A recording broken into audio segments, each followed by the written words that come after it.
మన జీవితంలో ఎన్నో దుర్మార్గమైన చర్యలు మనం ఎదుర్కోవాల్సి వస్తూ ఉంటుంది. ఎన్నోసార్లు దుర్మార్గుల చర్యలు మనం ఎదుర్కోవాల్సి వస్తూ ఉంటుంది. లోకంలో మనం జీవిస్తూ ఉన్నప్పుడు ఎన్నో మనం ఊహించని విపత్కర పరిస్థితులు మనం ఎదుర్కోవాల్సి వస్తూ ఉంటుంది. మనం నమ్మిన వారే మనల్ని మోసం చేస్తూ ఉంటారు. మన చుట్టూ ఉన్నవారే మనకి అన్యాయం చేస్తూ ఉంటారు. మనల్ని వదిలిపెట్టి వెళ్ళిపోతూ ఉంటారు. మనకు అన్యాయం చేస్తూ ఉంటారు. మనల్ని బాధ పెడుతూ ఉంటారు. మరి కొన్నిసార్లు ఆర్థిక ఇబ్బందుల చేత, భయంకరమైన పరిస్థితుల చేత మనం కొట్టిమిట్టాడుతూ మన స్వశక్తి చేత మనం ఏదైనా చేద్దామని ప్రయత్నాలు చేస్తాం. మన జ్ఞానం చేత ఏమైనా చేద్దామని ప్రయత్నం చేస్తాం. మనకున్న బలాన్ని వాడుకొని ఏదైనా చేద్దామని ప్రయత్నం చేస్తాం. కానీ మనం ఓడిపోక తప్పదు. ఈ జీవిత ప్రయాణములో, ఈ జీవిత పోరాటాలలో ఒకటి కాదు, రెండు కాదు, ఎన్నో ఉన్మాద చర్యలు సాతానుడు మన ముందుకు తీసుకొస్తున్నప్పుడు యవన బిడ్డలారా, స్త్రీలారా, పురుషులారా, సంఘ బిడ్డలారా వినండి. నీ జీవిత పోరాటంలో నువ్వు విజయం పొందడానికి ఖచ్చితంగా దేవుని సహాయం కావాలి. ఖచ్చితంగా దేవుని జోక్యం కావాలి. నీ జీవితం సజావుగా సాగాలంటే, నీ శత్రువుతో నువ్వు పోరాడాలంటే, నీ విషయాల్లో నువ్వు విజయం పొందాలంటే, అమ్మా నీ బలము సరిపోదు, అయ్యా నీ జ్ఞానం సరిపోదు, నీ ప్రజలు సరిపోరు, నీ తెలివి సరిపోదు, నీ అనుభవం సరిపోదు. ఇశ్రాయేలీలు అనుకున్నారు, వీళ్ళు ఒక్కలే కదా, బెన్యామీనీలు ఒక్కలే కదా, మేమేమో 11 గోత్రాలం కదా, ఈజీగా వాళ్ళ మీద వెళ్ళి ఆ దుర్మార్గుల్ని నశింప చేయాలని అనుకున్నారు. కానీ వీళ్ళే 2 సార్లు ఓడిపోయారు. వీళ్ళే 2 సార్లు పరాక్రమశాలుల్ని కోల్పోయారు. ఎన్నో వేల మందిని వీళ్ళు ఇంచుమించుగా నేను ధ్యానం చేస్తే 50,000 మంది పరాక్రమవంతుల్ని ఇశ్రాయేలీలు కోల్పోవాల్సి వచ్చింది. వీళ్ళే నష్టపోవాల్సి వచ్చింది. ఒక మాట చెప్తాను, దేవుని సహాయం లేకుండా, దేవుని మీద నువ్వు ఆధారపడకుండా, దేవునికి నీ యొక్క బాధ్యతలు అప్పగించకుండా, నీవంతట నువ్వే పోరాడితే, నీ అంతట నీవే నీ పోరాటాల్లో ముందుకెళ్ళిపోతే, తమ్ముడా చెల్లి, ఖచ్చితంగా నష్టపోయేది నువ్వే. నువ్వు అనుకుంటావు నేను ప్రయాసపడుతున్నాను కదా, నేను పోరాడేస్తున్నాను కదా అని నువ్వు అనుకుంటావు. కానీ నీకు తెలియకుండా నువ్వు నష్టపోతావు. ఇక్కడ అదే జరిగింది ప్రియులారా. అప్పుడు వీళ్ళకి బుద్ధి వచ్చింది ప్రియులారా. దేవుని సహాయానికి అనుకున్నారు. ఈ రోజున నా ప్రసంగాంశం మీ ముందు పెడుతున్నాను. నీకు దేవుని సహాయం కావాలా? నీ జీవిత పోరాటంలో నీకు దేవుని సహాయం కావాలా? నీ కుటుంబ యాత్రలో నీకు దేవుని సహాయం కావాలా? నీ యొక్క ఉద్యోగ జీవితంలో దేవుని సహాయం కావాలా? నీ అనారోగ్యాలతో నువ్వు పోరాడుతున్నావు, దానిలో నీకు దేవుని సహాయం కావాలా? చూడ్డానికి చిన్నవాళ్ళగానే ఉన్నారు, చూడ్డానికి అల్పమైన వారిగానే ఉన్నారు, చూడ్డానికి మరి వాళ్ళు వీళ్ళకన్నా తక్కువ సంఖ్య ఉన్నారు. కానీ ఈ శత్రు బలం వీరి మీద ఎక్కువగా కనబడుతుంది. అవును, నీ మీద పోరాడుతున్న శత్రువు చిన్నవాడిగానే ఉండొచ్చు, చిన్న సమస్య కదా అనుకోవచ్చు. యెహోషువ కాలంలో కూడా పెద్ద జనాంగముతో ఈ యెహోషువ టీం జయముందేశారు. అయితే చిన్న జనాంగమే కదా అని హాయి మీదకి వెళ్తే చిన్నోళ్ళతో ఓడిపోయారు వాళ్ళు. చిన్నోళ్ళతో ఓడిపోవాల్సి వచ్చింది. చిన్న సమస్యలే నీకు ఘోరమైన మరి అంతానికి తీసుకెళ్తాయి. చిన్నవి కూడా నువ్వు వదిలిపెట్టడానికి వీల్లేదు. ఈరోజు నీకు దేవుని సహాయం కావాలా? ఎంతమందికి దేవుని సహాయం కావాలి? వారు మాత్రం హల్లెలూయా చెప్పండి. నా జీవిత పోరాటాలలో, నా జీవిత అంశాలలో, నా కుటుంబ జీవితంలో, నా మానసిక వేదనలలో, నేను ఎదుర్కొంటున్న ప్రతి సమస్యలో, నేను ఎదుర్కొంటున్న ప్రతి సంఘర్షణలో, నా ఉద్యోగ జీవితంలో, నా వ్యాపార జీవితంలో, నా యవ్వన జీవితంలో, నా భవిష్యత్తు జీవితంలో నాకు దేవుని సహాయం కావాలి అని నువ్వు కోరితే దేవుడు రెడీగా ఉన్నాడు. చెప్పనా?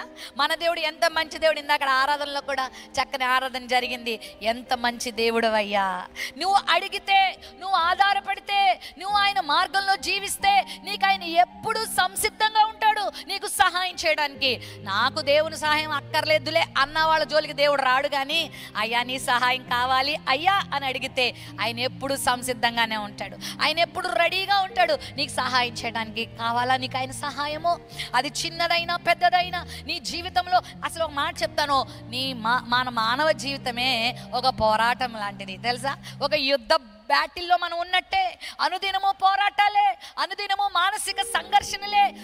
మరి ఒకటి వదిలిపెడితే ఒకటి మన జీవితంలో వెంటాడుతూనే ఉంటాయి. అయితే వీటన్నిటిని నువ్వు జయించుకుంటూ విజయ వీరుడుగా, విజయశాలిగా నువ్వు జీవించాలి అని అంటే ఖచ్చితంగా అనుదినము, అనుక్షణము నువ్వు దేవుని సహాయాన్ని పొందాలా. నువ్వు అలా దేవుని సహాయాన్ని పొందితే నేను చెప్తున్నాను, నువ్వు ఎదుర్కొనే ప్రతి శత్రువు మీద దేవుడు నీకు విజయాన్ని ఇస్తున్నాడు. ఆమేన్, హల్లెలూయా. నువ్వే విజేతవు. మనకు తెలుసు 8:37 రోమపత్రికలో ఒక మంచి మాట ఉంది, చదువుతారా? రోమపత్రిక 8వ అధ్యాయము 37వ వచనం చదువుకుందాం. కాబట్టి ఆయనను మనల్ని ప్రేమించిన వాని ద్వారా మనం వీటన్నిటిలో అత్యధిక విజయం పొందుచున్నాము. చాలమ్మా, అత్యధిక విజయం. మోర్ దాన్ కాంకరర్స్ అంటాడు ఇంగ్లీష్ బైబిల్లో. విజేతల కన్నా విజేతలం అంట మనం. More than conquerors. మనము అత్యధిక విజయాన్ని దేవుని నుండి పొందబోతున్నాం. నాకు విజయం లేదని బాధపడకు, నేను ఓడిపోతున్నానని బాధపడకు, నా జీవితము ఇలా నీరు గారిపోతుందని బాధపడద్దు అన్నా. ఉద్యోగంలో నాకంటే హయ్యర్ ఆఫీసర్స్ ద్వారా నేను నలిగిపోతున్నానని బాధపడద్దు. కుటుంబ జీవితంలో ఇదిగో నా భర్త నన్ను డామినేట్ చేస్తూ నన్ను హింసిస్తున్నాడని బాధపడద్దు. నా భార్య తరపు వారి ద్వారా నేను హింసించబడుతున్నానని బాధపడద్దు. మరి బంధుమిత్రుల ద్వారా, లేకపోతే ఏయో మానసిక సంఘర్షణల ద్వారా నువ్వు బాధపడుతున్నావేమో. ఈరోజు దేవుడు నీకు విజయాన్ని ఇవ్వడానికి సిద్ధంగా ఉన్నాడు. మరి ఆ రోజు ఇశ్రాయేలు ప్రజలు మొదటి 2 సార్లు తమ సొంత ప్రయత్నాలు చేసేసి దూసుకుని వెళ్ళిపోయి చతికిలు పడిపోయారు. కానీ ఈ 3వసారి వాళ్ళు చేసిన పని ఏంటనంటే అక్కడ 5 పనులు చేశారు ప్రియులారా. ఆ 5 పనులకి ప్రభు వారు రెస్పాండ్ అయ్యాడు. ప్రభు నీ జీవితంలో రెస్పాండ్ అవ్వాలంటే ఆయన సహాయం నీకు ఎప్పుడు అందిస్తాడంటే ఈరోజు ఇశ్రాయేలీయుల ద్వారా మనము కూడా ఈ పాఠం నేర్చుకుందాం. ఆ పాఠాలు నువ్వు నేర్చుకుంటే ఈ ప్రభువును కూడా నీవు కూడా ఈ విధంగా నీ జీవితంలో నువ్వు అనుసరించగలిగితే ఈరోజు దేవుడు నీ జీవితంలో గొప్ప విజయాన్ని ఇస్తాడు. కృంగిపోవద్దు. దేవుడు నీకు జవాబునిస్తాడు. దేవుడు నీ కన్నీటిని తుడుస్తాడు. దేవుడు నీకు మానసికంగా ఆనందాన్ని, ఉల్లాసాన్ని ఇస్తాడు. నీ శత్రువు మీద దేవుడు నీకు విజయాన్ని ఇస్తాడు ప్రియులారా.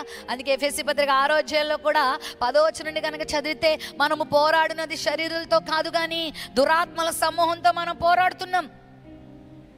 ఈ పోరాటంలో ఆ దురాత్మల సమూహంతో, అపవాది కార్యాలతో, దుష్టునితో పోరాడే శక్తి మనకు లేదు ప్రియులారా, మనకు లేదు ప్రియులారా. ఈరోజు ఎంతమంది యవన బిడ్డల జీవితాలు చెప్పండి దుఃఖంలోకి వెళ్ళిపోతున్నాయి. వారి జీవితంలో వారికి ఎదుర్కొనే శోధనలతో పోరాడలేక అందులో చిక్కుకుపోయి, అందులో పడిపోయి గిలగిల కొట్టుకుంటుంటే అపవాది పక్కపక్క నవ్వుతున్నాడండి వాళ్ళ జీవితాలు చూసి. ఎంతమంది జీవితాలని పాపంలో పడేసి, శోధనలో పడేసి, వాళ్ళని కిందేసి మీదేసి మరి వాడు ఆడుకుంటుంటే జీవితాలని చూసి వాడు ఆనందిస్తా ఉన్నాడే. కానీ ఈరోజు నమ్మండి, శత్రువుని ఓడించి నీకు విజయం ఇవ్వడానికి ప్రభు నీకు సిద్ధంగా ఉన్నాడు. దేవుని సన్నిధిలో కన్నీరు కార్చాలి. దేవుని సన్నిధిలోకి వచ్చి నీ హృదయాన్ని బద్దలు కొట్టుకోవాలి. ఒక కొబ్బరికాయను బద్దలు కొట్టినప్పుడే అందులోంచి ఏమొస్తాయి? నీళ్లు బయటకు వస్తాయి కదా. ఆ నీళ్లు పైన ఇలా అంటే గిలగల అనిపిస్తాయి కానీ బయటకు ఒక చుక్క కూడా రాదు. అది పగలాలి. నువ్వు దేవుని సన్నిధిలోకి వచ్చినప్పుడు నీ హృదయాన్ని బద్దలు కొట్టుకోవాలి. ఇక్కడ చెప్తున్న మాటలు వింటున్నప్పుడు, ఇక్కడ పాడుతున్న పాటలు నువ్వు పాడుతున్నప్పుడు నీ హృదయం బద్దలవుతుందా? కొంతమంది ఆవలిస్తా కూర్చుంటారు. ఎందుకో వచ్చారు వాళ్ళు ఇక్కడికి. నిజంగా వాళ్ళు దేవునికి తను అప్పగించుకోవడానికి కాదు.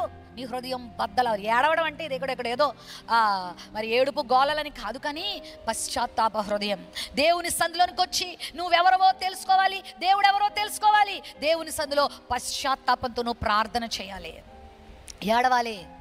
దేవుని సందులో కన్నీరు కార్చాలి. ఇశ్రాయేలు ప్రజలు తమ్మును తాము తగ్గించుకొని, అందుకంటాడు దినవృత్తాంతములు 7వ అధ్యాయంలో, నా పేరు పెట్టబడిన నా జనులు తమ్మును తాము తగ్గించుకొని నన్ను వెతికి తమ చెడుతనమును విడిచిపెట్టి నా సందులో ప్రార్థన చేస్తే నేను వారి ప్రార్థన విని వారి దేశమును స్వస్థపరుస్తాను అంటాడు.